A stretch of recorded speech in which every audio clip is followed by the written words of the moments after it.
এটা হচ্ছে মসজিদান বানাহু, সে যে মসজিদ বানিয়ে গিয়েছে ওই মসজিদের সওয়াব। সুবহানাল্লাহ পড়েন। আপনি টাকা দিয়ে মসজিদ বানিয়ে দিলেন, ওই মসজিদে মুসল্লিরা নামাজ পড়ে, রোজাদাররা এসে ওখানে ইফতার খায়, তাহাজ্জুদ আদায়কারীরা তাহাজ্জুদ পড়ে, তাদের সওয়াবের কমতি হবে না, কিন্তু তাদের সওয়াবের একটা পার্সেন্টেজ সওয়াব যে ব্যক্তি মসজিদ বানালো তার আমলনামায় আল্লাহ ঢুকিয়ে দেয়। সুবহানাল্লাহ বলতে পারলেন না? হে নামাজি আমার ঘরে নামাজে পড়ো আজ, দিলে মে তোমার চরণ তলে হৃদয় যায় নামাজ। হে নামাজি আমার ঘরে নামাজে পড়ো আজ, দিলে মে তোমার চরণ তলে হৃদয় যায় নামাজ। পড়েন আল্লাহু আকবার। কি সুন্দর লিখেছেন কাজী নজরুল ইসলাম। কাজী নজরুল ইসলাম খুব সুন্দর করে বলেছেন, মসজিদেরই পাশে আমায় কবর দিও ভাই, ঠিক কিনা? মসজিদেরই পাশে আমায় কবর দিও ভাই, যেন গোরে হতে মুয়াজ্জিনের আযান শুনতে পাই। আমার গোরের পাশে দিয়ে ভাই নামাজিরা যাবে, পবিত্র সেই পায়ের ধ্বনি এ বান্দা শুনতে পাবে। গোরা যাবে হতে গুনাহগার পাইবে রেহাই, মসজিদেরই পাশে আমায় কবর দিও ভাই। কত মানুষ নামাজি ভাই মসজিদাঙ্গিহীনাতে, আল্লাহর নামের জিকির করে লুকিয়ে গভীর রাতে। আমি তাদের সাথে ওই আল্লাহর নামে জপতে চাই, আল্লাহর নামে জপতে চাই। পড়েন সবাই, মসজিদেরই পাশে আমায় কবর দিও ভাই, যেন গোরে হতেও মুয়াজ্জিনের আযান শুনতে পাই। চিল্লায় পড়তে হবে আমিন। কি দরদ ছিল আমাদের জাতীয় কবি কাজী নজরুল ইসলামের, মসজিদের পাশে আল্লাহ তুমি আমার কবর দিও। আল্লাহ এই দোয়াটা কবুল করে নিয়েছে, ঠিক কিনা? ওনার কবরের পাশে মসজিদ আছে না নাই? আছে। এজন্য মসজিদের সাথে সম্পর্ক জুড়ে দেওয়া এটা ইমানদারের আলামত, আর মসজিদকে ঘৃণা করা এটা মুনাফিকের আলামত। এজন্য আমরা যেন আমাদের হৃদয়টাকে মসজিদের সাথে জুড়ে দেই, মসজিদের সাথে যেন সুসম্পর্ক থাকে। মসজিদ সবার, মসজিদ নিয়ে দলাদলি নাই। দলাদলি আছে অনেক জায়গায়, হানাফি মসজিদ, আহলে হাদিস মসজিদ, এরকম আমরা দেখি বা শুনি, এটা ঠিক না। হানাফি মসজিদ বলে কোনো কথা নাই, আহলে হাদিস মসজিদ বলে কোনো কথা নাই। মসজিদ সবার। ছোট্টখাট্ট বিষয় নিয়ে মসজিদে মারামারি, একজন হাত তোলে আরেকজন তোলে না, কিলাকিলি আসে না নাই? একজন বলে জোরে আমিন, আরেকজন আস্তে আমিন, মারামারি আসে না নাই? এগুলো কি মারামারি করার কোনো বিষয়? কথা বলেন। সালাতে ফরজ আছে, ওয়াজিব আছে, সুন্নাহ আছে। খেয়াল করে বুঝবেন, ফরজ যদি নষ্ট হয় সালাত ভঙ্গ হয়, you have to repeat your সালাত। ওয়াজিব নষ্ট হলে সালাত ভঙ্গ হয় না, নতুন করে পড়া লাগে না, সেজদায় শাহু দিলেই সালাত আদায় হয়ে যায়। আর সুন্নাহ নষ্ট হলে নামাজ নষ্টও হয় না, নতুন করে পড়াও লাগে না, সৌ সেজদাও লাগে না, নামাজ আদায় হয়ে যায়। সুন্নাহ নষ্ট হলে, এই যে হাত তোলা না তোলা এটা সুন্নাহ, আমিন জোরে বলা না বলা এটা কি সুন্নাহ, যেটা কোনো কারণে কেউ না করলেও তার নামাজ কবুল করে নিবে কে? আর এই সব সুন্নত লই আমাদের দেশে গিলাগিলি। মৌলভীবাজারে মাশাআল্লাহ এগুলা নাই, এখানেও আছে। এগুলোর অবসান ঘটুক, আমরা চাই কি চাই না? আর কত এই ছোটখাটো বিষয় নিয়ে আমরা এই বিভেদের প্রাচীর আর দেয়ালকে উঁচু করবো আমাদের মাঝখানে? কবে আমরা ঐক্যের সিন্ডিকেট করব? কবে? আর কবে সাদা মনের মানুষ হব? কবে? আর কত? অনেক হয়েছে, আর না, এবার থামেন। বিভেদের প্রাচীরকে ভেঙে চুড়িয়ে দেন। ঐক্যের এমন সিন্ডিকেট করতে হবে যাতে কোনো অপশক্তি এই ঐক্যকে ভাঙতে না পারে, বানচাল করতে না পারে। চিল্লায় বলেন ঠিক কিনা? এজন্য মিউচুয়াল রেসপেক্টের দরকার, পারস্পরিক শ্রদ্ধাবোধ সব ক্ষেত্রে, রাজনীতিতে, সামাজিক অ্যাক্টিভিটিসে, আমাদের আলেম ওলামাদের মধ্যে পারস্পরিক শ্রদ্ধাবোধের দরকার। মিউচুয়াল রেসপেক্ট, কেউ কাউরে রেসপেক্ট করে না। আমি যেটা বলছি এটাই সব, বাকি সব হারাম, এরকম বলে না অনেকে? এরকম যেন না করি। তাহলে মসজিদ সবার। মসজিদ আল্লাহর হাবিব সাল্লাল্লাহু আলাইহি ওয়াসাল্লাম খ্রিস্টানদেরকে মসজিদে ঢুকতে দিয়েছেন, আর আমরা মুসলমান ভাইয়ের জন্য মসজিদে তালা ঝুলাই দেই, আছে না নাই? আল্লাহর হাবিব সাল্লাল্লাহু আলাইহি ওয়াসাল্লাম কোথাও গেলেই প্রথমে মসজিদ বানাতেন। কি বানাতেন? মসজিদ বানাতেন। মক্কা থেকে হিজরত করে মদিনায় আসলেন, কোবায় থাকলেন কয়েক সপ্তাহ। কোবা পল্লীতে তিনি মসজিদ বানালেন, মসজিদ কোবা। ওখানে প্রতি শনিবার কেউ যদি ওযু করে ওখানে যে 2 রাকাত নামাজ পড়ে, একটা কবুল উমরার সওয়াব আল্লাহ তাআলা তার আমলনামায় দিয়ে দেয়। মসজিদে কুবা বানালেন। তারপরে মদিনায় এসে মসজিদে নববী বানালেন আল্লাহর হাবিব সাল্লাল্লাহু আলাইহি ওয়াসাল্লাম, মসজিদে নববী। এটা ছিল আল্লাহ রাসূল সাল্লাল্লাহু আলাইহি ওয়াসাল্লামের বৈশিষ্ট্য। কোথাও গেলেই তিনি মসজিদ বানাতেন।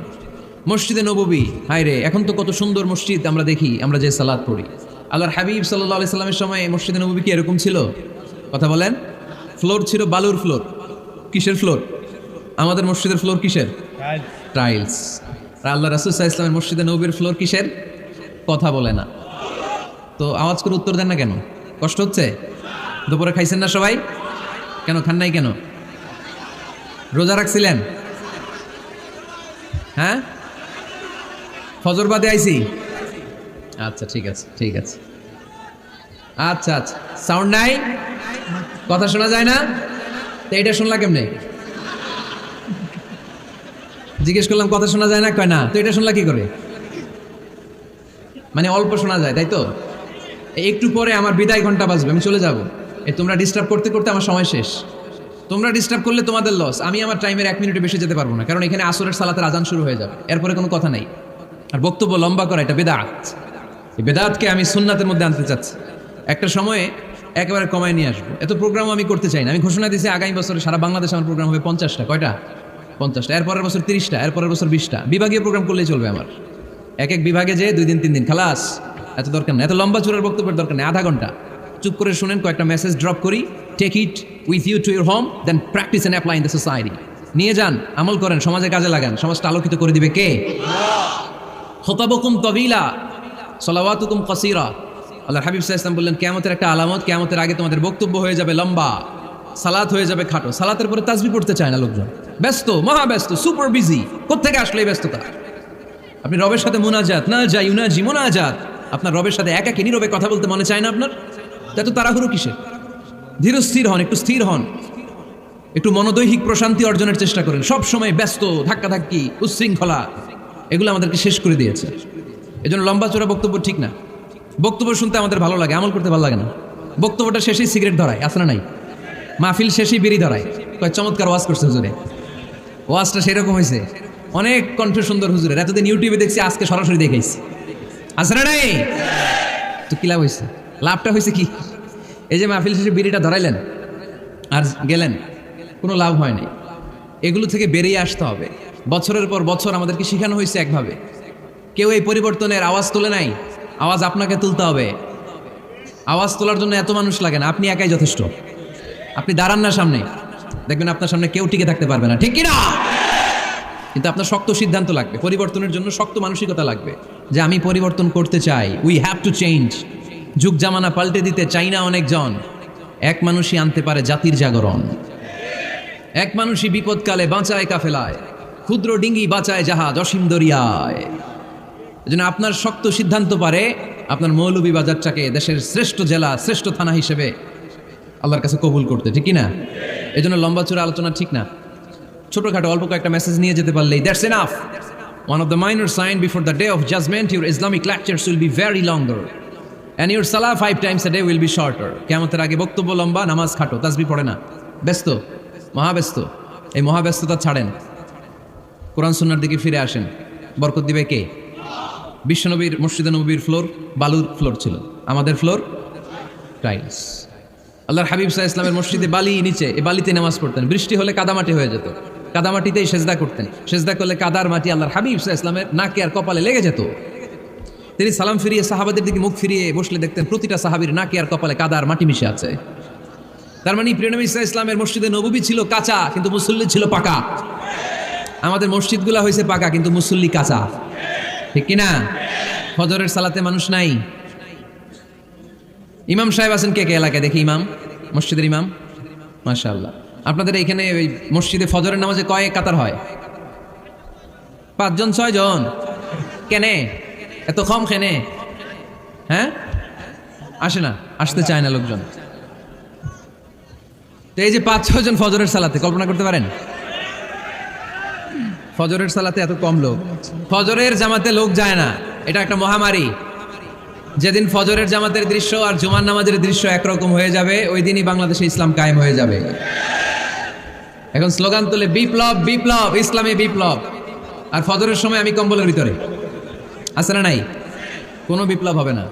ফজরের নামাজ জামাতে পড়ুন, সকালটারে বরকতময় করে দিবে কে? আল্লাহর হাবিব সাল্লাল্লাহু আলাইহি ওয়াসাল্লামের মসজিদ ছিল সবার জন্য উন্মুক্ত। এখানে সবাই আসতে পারতো, এজন্য মসজিদ হবে সবার। আমরা মসজিদের আবাদকারী হতে চাই।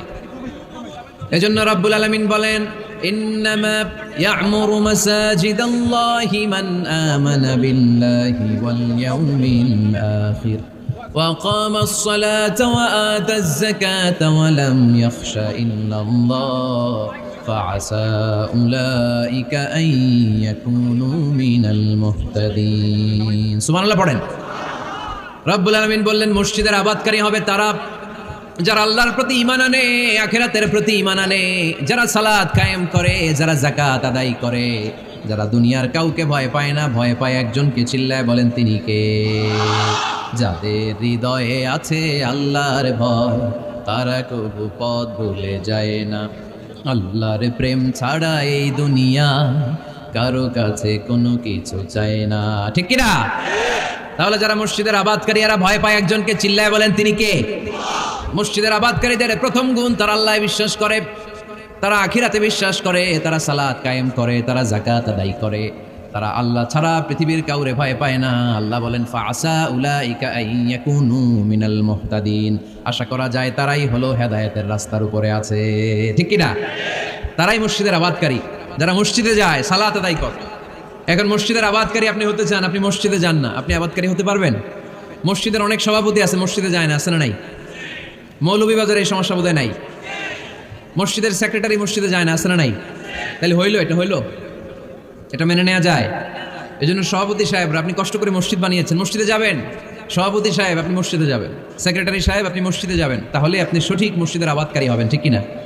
আমরা মসজিদের আবাদকারী হতে চাই ইনশাল্লাহ। পড়েন উমরানুল মাসাজিদ। মসজিদের আবাদ কি করে করতে হয়? মসজিদ আবাদ করার এক নাম্বার মাধ্যম হচ্ছে মসজিদ নির্মাণ করা। কি করা? নির্মাণ করা। খেয়াল করবেন, আল্লাহর হাবিব সাল্লাল্লাহু আলাইহি ওয়াসাল্লাম বলেছেন, মান বানা মসজিদান মিন মালিহি ফিদ দুনিয়া বানাল্লাহু লাহু বাইতান ফিল জান্নাহ। যে ব্যক্তি নিজের পকেটের টাকা খরচ করে দুনিয়াতে মসজিদ বানায়, আল্লাহ তাআলা তার জন্য জান্নাতে ঘর বানায়।